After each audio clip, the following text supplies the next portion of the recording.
ನಮಸ್ಕಾರ ವೀಕ್ಷಕರೇ, ನಿಮಗೆಲ್ಲರಿಗೂ ನನ್ನ ಯೂಟ್ಯೂಬ್ ಚಾನಲ್ಗೆ ಸ್ವಾಗತ. ನಿನ್ನೊಲವಿನ ಆಸರೆಯಲ್ಲಿ ಭಾಗ 116. ವೇದ್, ನಿನ್ನ ಜೊತೆ ಸರಸ ಆಡೋಕೆ ನಂಗೀಗ ಟೈಮ್ ಇಲ್ಲ. ನಾನಿವತ್ತು ಯಾವ ಸಾರಿ ಉಟ್ಕೊಳ್ಳಿ, ಅದನ್ನು ತೆಗೆದುಕೊಡು ಎಂದು ಹೊರಟಾಗ ಅವನು ಅವಳನ್ನು ತಡೆದು ಅವಳ ಮೃದುವಾದ ಕೆನ್ನೆಯ ಮೇಲೆ ತನ್ನ ಒರಟು ತುಟಿಗಳಿಂದ ದಾಳಿ ಮಾಡಲಾರಂಭಿಸಿದ್ದ. ಅವನ ತುಟಿಗಳು ಅವಳ ಚೆಂದುಟಿಯಲ್ಲಿದ್ದ ಮಧುವನ್ನು ಹೀರಲು ಹಾತೊರೆಯುತ್ತಿತ್ತು. ಸನ್ನಿಧಿ ಅವನಿಗೆ ಸಿಗದೆ ತಪ್ಪಿಸಿಕೊಳ್ಳಲು ಹೆಣಗಾಡುತ್ತಿದ್ದಳು. ಸನ್ನಿಧಿ ಅವನ ಕೈಯಿಂದ ತಪ್ಪಿಸಿಕೊಂಡು ಅಡಿಗೆ ಮನೆಯಿಂದ ಹೊರಗೋಡಿದಳು. ಕಾಫಿ ತಯಾರಿಸಲೆಂದು ಹೋದ ಸೊಸೆ ಮುಖ ಕೆಂಪಗೆ ಮಾಡಿಕೊಂಡು ಓಡಿ ಬಂದಿದ್ದು ಕಂಡು ಕುಸುಮ ಅವರು ತುಟಿಯಂಚಿನಲ್ಲೇ ನಕ್ಕರು. ಮಗ ಮತ್ತು ಸೊಸೆಯ ಮಧ್ಯೆ ಇದ್ದ ಅಡ್ಡಗೋಡೆ ಸರಿದು ಅವರು ಸಂಸಾರ ಶುರು ಮಾಡಿದ್ದಾರೆಂದು ಖಾತ್ರಿಯಾಯಿತು ಕುಸುಮಾಗೆ. ಯಾಕೆ ಓಡಿ ಬಂದೆ ಸಾನು? ಯಾರು ನಿನ್ನನ್ನು ಅಟ್ಟಿಸ್ಕೊಂಡು ಬರ್ತಾ ಇರೋ ಹಾಗೆ ಕಾಫಿ ಮಾಡಿಲ್ವಾ? ಓಡಿ ಬಂದು ಏದಿಸಿರು ಬಿಡುತ್ತಿದ್ದ ಸೊಸೆಯ ಬಳಿ ಕೇಳಿದರು ಕುಸುಮ. ಮಾಡಿದ್ದೀನಮ್ಮ, ಅದು ಅಲ್ಲಿ ತಿಗಣೆ ಅಲ್ಲಲ್ಲ ಇರುವೆ ಕಡಿಯೋಕೆ ಶುರು ಮಾಡ್ತು, ಅದಕ್ಕೆ ಓಡ್ ಬಂದೆ. ಅವರನ್ನು ಅಲ್ಲಿ ನಿರೀಕ್ಷಿಸಿರಲೇ ಇಲ್ಲ ಸನ್ನಿಧಿ ಗಲಿಬಿಲಿಯಿಂದ ಏನೋ ಒಂದು ಹೇಳಿದ್ದಳು. ಹೌದಾ? ಅಡುಗೆ ಮನೆಯಲ್ಲಿ ಇರುವೆ ಇದೆಯಾ? ನಾನಂತೂ ನೋಡೇ ಇಲ್ಲ. ಇಷ್ಟೊತ್ತು ಅಡುಗೆಯಮ್ಮ ಅಡುಗೆ ಮನೆಯಲ್ಲಿ ಕೆಲಸ ಮಾಡ್ತಾ ಇದ್ರು. ಅವರು ಕೂಡ ಏನೂ ಹೇಳಿಲ್ಲ. ಅದ್ಯಾಕಪ್ಪ, ಯಾರಿಗೂ ಕಾಣಿಸದ ಇರುವೆ ನಿಂಗೆ ಕಡಿಯೋಕೆ ಶುರು ಮಾಡ್ತು ಎಂದು ಹೇಳುತ್ತಾ ಮೆಲುನಗೆ ನಕ್ಕಾಗ ಸನ್ನಿಧಿಯ ಮುಖ ಒಮ್ಮೆಲೆ ಕೆಂಪಾಯಿತು. ಅಷ್ಟರಲ್ಲಿ ಸನ್ನಿಧಿಯ ಹಿಂದಿನಿಂದಲೇ ವೇದಾಂತ್ ಕೂಡ ಅಡುಗೆ ಮನೆಯಿಂದ ಹೊರಗೆ ಬಂದಿದ್ದ. ಅವನು ತನ್ನ ಕೈಯಿಂದ ತಪ್ಪಿಸಿಕೊಂಡು ಹೋದವಳನ್ನು ಹಿಡಿಯುವ ಉದ್ದೇಶದಿಂದಲೇ ಬಂದಿದ್ದ. ವೇದಾಂತ್ ಇಂದು ಒಳ್ಳೆಯ ಮೂಡ್ನಲ್ಲಿದ್ದ. ಇನ್ನೂ ಒಂದು ಬಾರಿ ತಮ್ಮನ್ನು ಭೇಟಿಯಾಗಬೇಕೆಂದು ವೈದ್ಯರು ಹೇಳಿದ್ದರು. ಅದರ ಮೊದಲೇ ಪತ್ನಿ ತನ್ನನ್ನು ತಾನು ಸಮರ್ಪಿಸಿಕೊಳ್ಳುತ್ತಾಳೆ ಎಂದು ಅವನು ಕನಸಲ್ಲೂ ಅಂದುಕೊಂಡಿರಲಿಲ್ಲ. ಅವನಿಗೆ ಅವಳಿಂದ ದೂರ ಸರಿಯುವ ಮನಸ್ಸೇ ಇರಲಿಲ್ಲ. ಅದಕ್ಕಾಗಿ ಅವಳನ್ನು ಅರಸುತ್ತಾ ಅಡುಗೆ ಮನೆಗೆ ಬಂದು ಅವಳೊಡನೆ ಸರಸವಾಡುತ್ತಿದ್ದ. ಅವಳ ಮುದ್ದಾದ ಕೆನ್ನೆಯನ್ನು ಚುಂಬಿಸಿದಷ್ಟು ಇನ್ನೂ ಚುಂಬಿಸುವ ತವಕವಿತ್ತು ವೇದಾಂತ್ಗೆ. ಇನ್ನೇನು ಅವಳ ನುಣ್ಗೆನ್ನೆಗೆ ಮುತ್ತಿಡಬೇಕು ಎಂದುಕೊಂಡಾಗಲೇ ಅವನ ಕೈಯಿಂದ ಜಾರಿ ತಪ್ಪಿಸಿಕೊಂಡು ಓಡಿ ಹೋಗಿದ್ದಳು ಸನ್ನಿಧಿ. ಆದರೆ ಸನ್ನಿಧಿಗೆ ಅಲ್ಲಿ ಯಾರಾದರೂ ತಮ್ಮನ್ನು ನೋಡಿದರೆ ಎಂಬ ಭಯ ತುಂಬ ಕಾಡುತ್ತಿತ್ತು. ಅದಕ್ಕಾಗಿ ಅವನ ಕೈಯಿಂದ ತಪ್ಪಿಸಿಕೊಂಡು ಹೊರಗೆ ಓಡಿ ಬಂದಿದ್ದಳು. ಅವನು ತಪ್ಪಿಸಿಕೊಂಡವಳನ್ನು ತನ್ನ ಬಲಿಷ್ಠ ಬಾಹುಗಳಲ್ಲಿ ಬಂಧಿಸಿ ತನ್ನ ಆಸೆ ತೀರಿಸಿಕೊಳ್ಳಬೇಕೆಂದುಕೊಂಡಿದ್ದ. ಅವನಿಗೀಗ ತಿಂಡಿ ಬೇಡವಾಗಿತ್ತು. ತಿಂಡಿಯ ಬದಲು ಇನ್ನು ಅವಳೊಂದಿಗೆ ಸರಸವಾಡುವ ಬಯಕೆ. ಅವನ ಕೈಯಲ್ಲಿ ಕಾಫಿಯ ಲೋಟ ಇರಲಿಲ್ಲ. ನಿಧಾನವಾಗಿ ಅವಳ ಹಿಂದೆಯೇ ಬಂದವನು ಅಲ್ಲಿ ತಾಯಿಯನ್ನು ಕಂಡು ಸುಮ್ಮನಾದ. ಕುಸುಮ ಅವರು ಅಡುಗೆ ಮನೆಗೆ ಹೊರಟರು. ಅವರಿಗೆ ಅಲ್ಲಿ ಒಂದು ಇರುವೆಯೂ ಕಾಣಿಸಲಿಲ್ಲ. ವೇದಾಂತ್ ಅವಳಿಗೆ ಏನೋ ಕೀಟಲೆ ಮಾಡಿದ್ದಾನೆ, ಅದಕ್ಕಾಗಿ ಓಡಿ ಬಂದಿದ್ದಾಳೆ ಎಂದು ಅರಿವಾಗಿತ್ತು ಕುಸುಮಾಗೆ. ಅವರು ಸಂಶಯದಿಂದಲೇ ಅವಳ ಬಳಿ ಕೇಳಿದರು. ಹೋಗ್ಲಿ, ಎಲ್ಲಿಗೆ ಇರುವೆ ಕಡ್ದಿದ್ದು ತೋರಿಸು. ಅವಳು ಹಿಂದೆ ಮುಂದೆ ನೋಡಿದಾಗ ಆ ವೇಗದಿಂದ ಏರಿಳಿಯುತ್ತಿದ್ದ ಅವಳ ಎದೆಯನ್ನೇ ನೋಡುತ್ತಾ ವೇದಾಂತ್ ಅವಳತ್ತ ನೋಡಿ ಕಣ್ಣು ಹೊಡೆದು ಹೇಳಿದ. ನನ್ನ ಇರುವೆ ಅಂದ್ಯಲ್ಲ, ಈಗ ಉತ್ತರ ಕೊಡು ಎನ್ನುವಂತೆ ಕಣ್ಣಲ್ಲೇ ಸನ್ನೆ ಮಾಡಿದ್ದ. ಕುಸುಮ ಅವರಿಗೆ ಈಗ ಎಲ್ಲವೂ ಅರ್ಥವಾಗಿತ್ತು. ಅವಳನ್ನು ರೇಗಿಸಲೆಂದೇ ಅವಳ ಮುಖಕ್ಕೆ ಇರುವೆ ಕಡ್ದಿರೋದು ಇರಬೇಕು. ಅದಕ್ಕೆ ಮುಖ ನೋಡು, ಎಷ್ಟೊಂದು ಕೆಂಪಗಾಗಿದೆ. ಅದು ಅಂತಿಂತ ಇರುವೆ ಅಲ್ಲ, ಸುಮಾರು 6 ಅಡಿ ಉದ್ದದ ಇರುವೆ. ಅದು ಬೇಕು ಅಂತಾನೆ ನಿನ್ನನ್ನೇ ಹುಡುಕೊಂಡು ಬಂದು ಕಡಿಯುವಂತಹ ದೊಡ್ಡ ಇರುವೆ. ಮಾತ್ರ ಅಲ್ಲ, ನೀನು ಅಡುಗೆ ಮನೆಯಿಂದ ಬಂದಾಗ ನಿನ್ನನ್ನೇ ಕಡಿಬೇಕು ಅಂತ ನಿನ್ನ ಹಿಂದೇನೆ ಬಂತಲ್ಲ ನೋಡು. ಅದಕ್ಕಾಗಿ ನನಗೆ ಅಡುಗೆ ಮನೆಯಲ್ಲಿ ಇರುವೆ ಕಾಣಿಸಲೇ ಇಲ್ಲ. ಆ ಇರುವೆ ನಿನ್ನನ್ನೇ ಯಾಕೆ ಕಡಿಯುತ್ತೆ ಗೊತ್ತಾ ಸಾನು ಎಂದು ಅವಳನ್ನು ರೇಗಿಸಿ ಕೇಳಿದಾಗ ಸನ್ನಿಧಿಯ ಮುಖದಲ್ಲಿ ಲಜ್ಜೆ ಆವರಿಸಿತು. ಅವರತ್ತ ನೋಡುವ ಸಾಹಸ ಮಾಡಲಿಲ್ಲ. ತಲೆ ತಗ್ಗಿಸಿದಳು ಸನ್ನಿಧಿ. ತಾನು ವೇದಾಂತ್ನನ್ನು ಉದ್ದೇಶಿಸಿ ಹೇಳಿದ್ದು ಎಂದು ಅತ್ತೆಗೆ ಅರ್ಥವಾಗಿತ್ತು. ಬೇರೆ ಏನಾದರೂ ಹೇಳಬೇಕಾಗಿತ್ತು. ಆದರೆ ಆ ಕ್ಷಣಕ್ಕೆ ಅವಳಿಗೆ ಏನು ಹೇಳಬೇಕೆಂದೇ ಹೊಳೆದಿರಲಿಲ್ಲ. ಅವಳು ಏನೋ ಹೇಳ್ತಾಳೆ ಅಂದರೆ ನೀನು ಅವಳಿಗೆ ತಕ್ಕ ಹಾಗೆ ತಾಳ ಹಾಕ್ತಾ ಇದೆಯಲ್ಲಮ್ಮ. ಅತ್ತೆ ಸೊಸೆ ಇಬ್ಬರು ಸೇರಿಕೊಂಡು ನನ್ನ ಇರುವೆ ಮಾಡಿಬಿಟ್ರಲ್ಲ. ಏನೇ ನಿಂಗೆ ಇರುವೆ ಕಡಿತಾ? ಎಲ್ಲಿ ತೋರಿಸು ಅಮ್ಮನ ಮುಂದೆ. ನಾನು ನಿಂಗೆ ಏನೋ ಮಾಡಿದ್ದೀನಿ ಅಂತ ಸುಳ್ಳು ಹೇಳ್ತೀಯಾ ಎಂದು ಹೇಳುತ್ತಾ ಅವಳಿಗೆ ಅಡ್ಡವಾಗಿ ಬಂದು ನಿಂತ ವೇದಾಂತ್. ಅವನಿಗೀಗ ಸಿಟ್ಟು ಬಂದಿದೆ ಎಂದು ಅವಳಿಗೆ ಅರಿವಾಗಿದೆ. ಆಗ ವೇದಾಂತ್ ಅವಳ ಕೆನ್ನೆಗೆ ಮುತ್ತಿಡಲೆಂದು ಬಾಗಿದಾಗ ಅವನ ಮೀಸೆ ಚುಚ್ಚಿ ಅವಳ ಕೆನ್ನೆ ಕೆಂಪಾಗಿತ್ತು. ಬಿಟ್ಟರೆ ಅವನು ಕಚ್ಚಿರಲಿಲ್ಲ. ಅತ್ತೆ ಮುಂದೆ ತಾನು ಹಾಗೆ ಹೇಳಬಾರದಾಗಿತ್ತು. ಇನ್ನೇನು ಮಾಡುವನೋ ಎಂದು ಅವಳು ತುಸು ಭಯದಿಂದ 2 ಹೆಜ್ಜೆ ಹಿಂದೆ ಸರಿದಳು. ಕುಸುಮ ಅವರು ಸೊಸೆಯ ಬಳಿ ಬಂದು ಅವಳ ಸಹಾಯಕ್ಕೆ ಎಂಬಂತೆ ಹೇಳಿದರು. ಮೊದಲೇ ಪಾಪದ ಹುಡುಗಿ, ನೀನು ಹೀಗೆ ಅವಳನ್ನು ಹೆದರಿಸಿದರೆ ಭಯದಿಂದ ನಾಳೆ ಜ್ವರನೇ ಬಂದ್ಬಿಟ್ರೂ ಹೆಚ್ಚಲ್ಲ ಎನ್ನುತ್ತಾ ಅವಳನ್ನು ತಮ್ಮತ್ತ ಸೆಳೆದುಕೊಂಡರು ಕುಸುಮ. ತಾಯಿಯ ಮಾತು ಕೇಳಿದ ವೇದಾಂತ್ ತಾಯಿಯ ಬಳಿ ಹೇಳಿದ. ನಿಂಗೊತ್ತಿಲ್ಲಮ್ಮ, ಈ ಹುಡುಗಿ ಎಷ್ಟು ಜೋರಾಗಿದ್ದಾಳೆ ಅಂತ. ಸಕ್ಕರೆ ಎಲ್ಲಿರುತ್ತೋ ಅಲ್ಲಿಗೆ ತಾನೇ ಇರುವೆ ಬರೋದು. ಅದು ಸಹಜ. ಮಾತ್ರ ಅಲ್ಲ, ಪ್ರಕೃತಿಯ ನಿಯಮ. ನೀನು ತುಂಬ ಸ್ವೀಟಾಗಿದ್ಯಾ, ಅದಕ್ಕೆ ನಿನ್ನ ಹತ್ರನೇ ಬರೋದು ಎಂದು ಹೇಳಿ ಮಗನತ್ತ ನೋಡಿ ನಕ್ಕಾಗ ಅವನು ಬೇಕೆಂದೇ ಗಂಭೀರವಾಗಿ ತನಗೂ ಆ ವಿಷಯಕ್ಕೂ ಸಂಬಂಧವೇ ಇಲ್ಲ ಎಂಬಂತೆ ತಿಂಡಿ ತಿನ್ನಲು ಅವಳ ಎದುರಿಗಿನ ಕುರ್ಚಿಯಲ್ಲಿ ಕುಳಿತ. ನೋಡಿ ಅಮ್ಮ, ಇವನೇ ನನಗೆ ತೊಂದರೆ ಕೊಡ್ತಾ ಇದ್ದಿದ್ದು. ಮಾಡೋದೆಲ್ಲ ಮಾಡಿಬಿಟ್ಟು ಈಗ ಏನು ಗೊತ್ತಿಲ್ಲದವನ ಹಾಗೆ ನಾಟಕ ಆಡ್ತಾ ಇದ್ದಾನೆ. ಸನ್ನಿಧಿ ಅತ್ತೆಯ ಬಳಿ ಅವನ ಮೇಲೆ ಚಾಡಿ ಹೇಳಿದಳು. ಸಾನು, ಸುಮ್ಮನೆ ನನ್ನ ಬ್ಲೇಮ್ ಮಾಡಬೇಡ. ನಿನ್ನೆ ನೀನೇ ಏನು ಮಾಡಿದ್ದೀಯಾ ಹೇಳ. ಅವನ ಕಾಲಿಗೆ ತುಳಿದಿದ್ದನ್ನು ಎಲ್ಲಿ ಹೇಳಿಬಿಡುವನು ಎಂದುಕೊಂಡಾಗ ಕುಸುಮ ಅವರು ಕಾಫಿಯ ಲೋಟ ತಂದು ಕೊಟ್ಟಿದ್ದರು. ಇಬ್ಬರೂ ಸರಿಯಾಗಿದ್ದೀರಾ, ಜಗಳ ಆಡದೆ ತಿಂಡಿ ತಿನ್ನಿ ಎಂದಾಗ ಸನ್ನಿಧಿ ಮೌನವಾಗಿ ತಲೆ ತಗ್ಗಿಸಿಕೊಂಡು ತಿಂಡಿ ತಿನ್ನತೊಡಗಿದಳು. ನಿಜ ಹೇಳಬೇಕು ಅಂದರೆ ನೀವಿಬ್ಬರು ಹೀಗೆ ಖುಷಿ ಖುಷಿಯಾಗಿದ್ದರೆ ನನಗೂ ಸಮಾಧಾನ. ನಿನ್ನೆವರೆಗೂ ನಿಮ್ಮಿಬ್ಬರ ಮಧ್ಯೆ ಏನೋ ಅಡ್ಡಗೋಡೆ ಇದ್ದಂತೆ ಅನ್ನಿಸ್ತಾ ಇತ್ತು. ಇವತ್ತು ಬೆಳಗಿನಿಂದ ಆ ತೆರೆ ಸರಿದ ಹಾಗೆ ಕಾಣಿಸ್ತಾ ಇದೆ. ಅದಕ್ಕೇನು ಕಾರಣ ಅಂತ ಯೋಚನೆ ಮಾಡ್ತಾ ಇದ್ದೀನಿ. ಹೌದು ಸಾನು, ನಿನ್ನೆ ನೀನು ಅದೆಂಥ ಗಿಫ್ಟ್ ಕೊಟ್ಟೆ ನನ್ನ ಮಗನಿಗೆ. ಅದರ ಪ್ರಭಾವದಿಂದಾನೇ ಇವತ್ತು ನಿಮ್ಮ ಇಬ್ಬರ ಮುಖದಲ್ಲೂ ಹೊಸತನ ಕಾಣಿಸ್ತಾ ಇದೆ. ಸನ್ನಿಧಿಗೆ ಉತ್ತರ ಹೇಳಲು ಸಾಧ್ಯವಾಗಲಿಲ್ಲ. ಅವಳ ದೇಹದಲ್ಲಿದ್ದ ರಕ್ತವೆಲ್ಲ ಮುಖಕ್ಕೆ ಬಂದಂತೆ ಒಮ್ಮೆಲೆ ಮುಖ ಕೆಂಪೇರಿತು. ಲಜ್ಜೆಯಿಂದ ಅವಳ ಕಣ್ಣುಗಳು ಬಾಗಿದ್ದವು.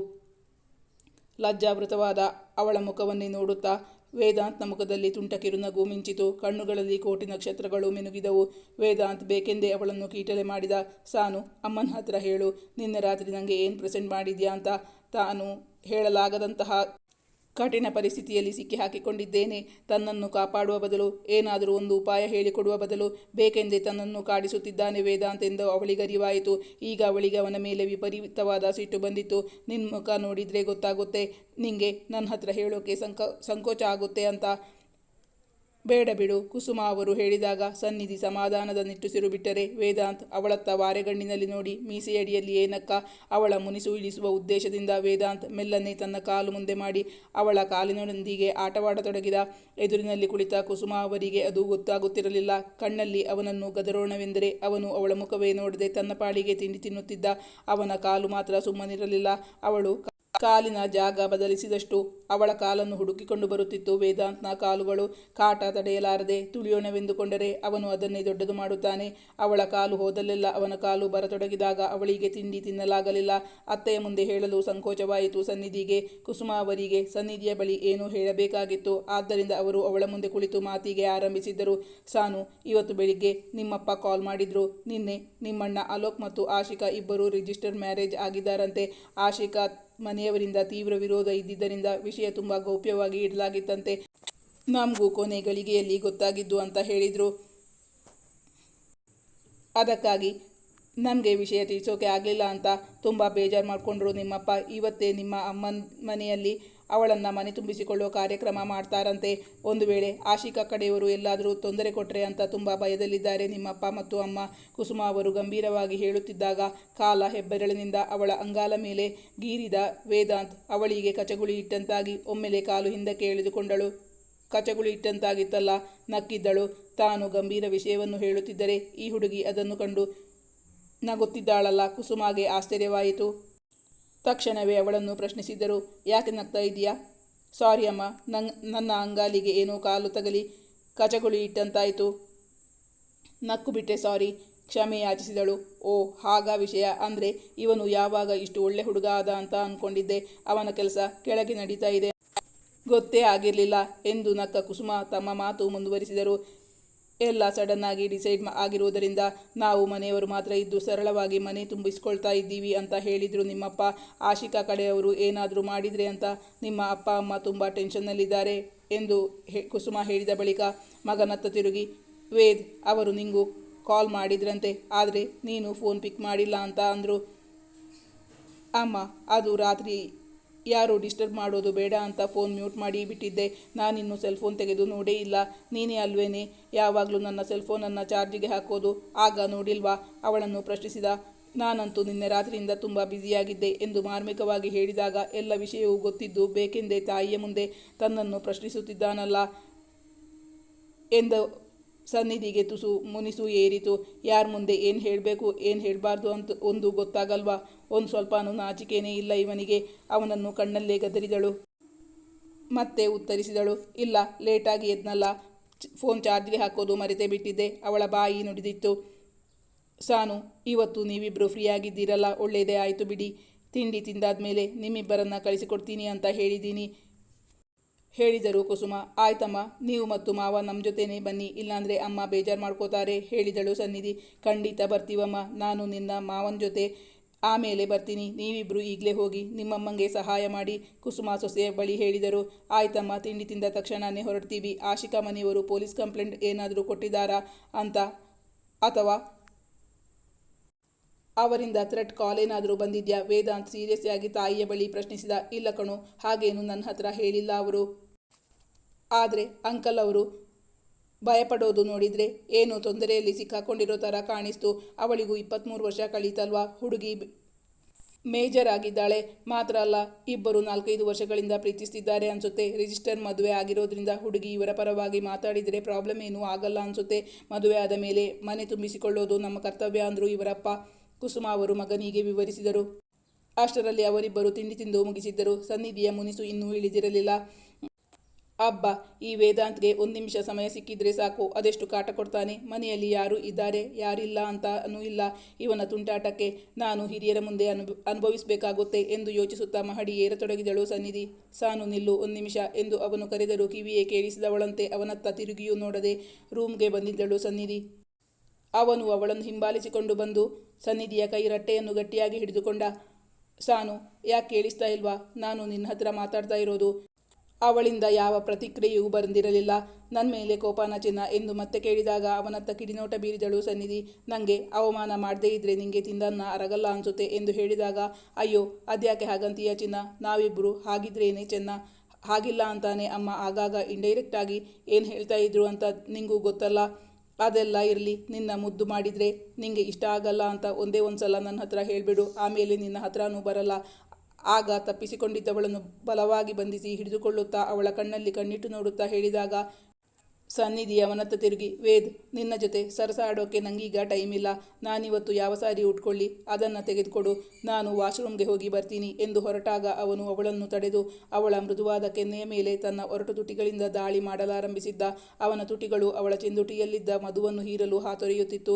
ಸನ್ನಿಧಿ ಅವನಿಗೆ ಸಿಗದೆ ಅವನಿಂದ ತಪ್ಪಿಸಿಕೊಳ್ಳಲು ಹೆಣಗಾಡುತ್ತಿದ್ದಳು. ವೇದಾಂತ್, ನಾವೀಗ ಆದಷ್ಟು ಬೇಗ ಅಮ್ಮನ ಮನೆಗೆ ಹೋಗಬೇಕು.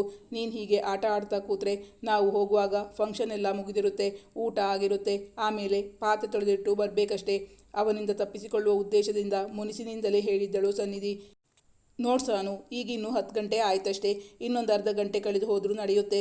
ನಿಮ್ಮ ಅಮ್ಮಂಗೆ ಅಡುಗೆಗೆ ಸಹಾಯಕ್ಕೆ ನೀನು ಹೋಗಬೇಕಾಗಿರೋದಲ್ವಾ? ಅದರ ಬದಲು ಕ್ಯಾಟರಿಂಗ್ಗೆ ಹೇಳ್ತೀನಿ. ನಿನ್ನ ಕೆಲಸ ಸುಲಭ ಮಾಡಿಬಿಟ್ಟಿದ್ದೀನಿ ಚಿನ್ನ, ಈಗ ನನಗೆ ಕೋಆಪ್ರೇಟ್ ಮಾಡು ಎಂದು ಹೇಳುತ್ತಾ ಅವಳ ಬಡ ನಡುವಿಗೆ ಕೈ ಹಾಕಿ ಒಮ್ಮೆಲೆ ತನ್ನತ್ತ ಸೆಳೆದುಕೊಂಡ ವೇದಾಂತ್. ಅವಳು ನಸು ಮುನಿಸಿನಿಂದ ಅವನ ನೀಟಾಗಿ ಬಾಚಿಕೊಂಡಿದ್ದ ತಲೆ ಕೂದಲನ್ನು ಕೆದರಿದಳು. ವೇದಾಂತ್, ಎಲ್ಲ ಸಮಸ್ಯೆಗೂ ನಿನ್ನ ಹತ್ರ ಸೊಲ್ಯೂಷನ್ ಇದೆ, ಆದರೆ ನಿನ್ನ ಈ ತುಂಟತನದಿಂದ ನಾನು ಹೇಗೆ ನನ್ನ ರಕ್ಷಣೆ ಮಾಡ್ಕೋಬೇಕು ಅನ್ನೋದಕ್ಕೆ ಏನಾದರೂ ಸೊಲ್ಯೂಷನ್ ಇದ್ದರೆ ಹೇಳು, ಅದರಿಂದ ನನಗೆ ತುಂಬ ಸಹಾಯ ಆಗುತ್ತೆ ಎನ್ನುತ್ತಾ ಅವನ ಕೆನ್ನೆ ಹಿಂಡಿದಳು.